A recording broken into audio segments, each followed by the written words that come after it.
The Chinese Communist Party, or CCP, is operating police stations in the United States. Run under the guise of administrative facilities, the stations have a more sinister purpose.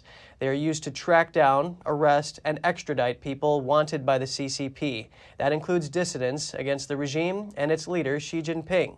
NTD's Jeremy Sandberg has more.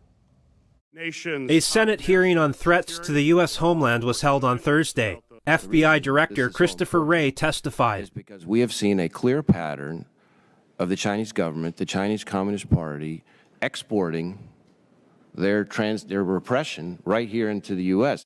Wray says the agency is aware of the Chinese police stations on U.S. soil and is investigating.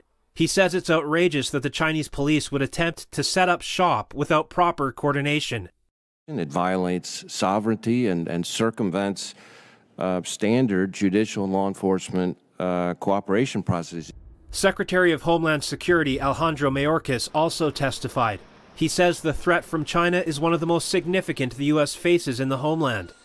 It's not only a serve administrative purposes, such as helping Chinese immigrants renew driver's licenses without having to leave the country. But in effect, they act as overseas police stations for the CCP. Wray says the Chinese regime hires private investigators in the U.S. to be their agents and conduct some of this work.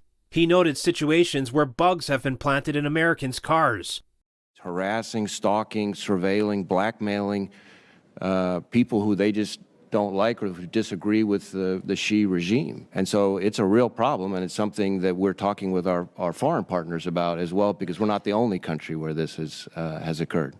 Ireland shut down 2 similar operations in October for illegally acting on behalf of a foreign state.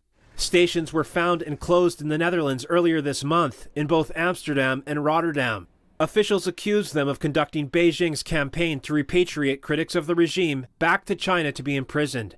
I'm deeply concerned about this, and I'm not going to just let it lie.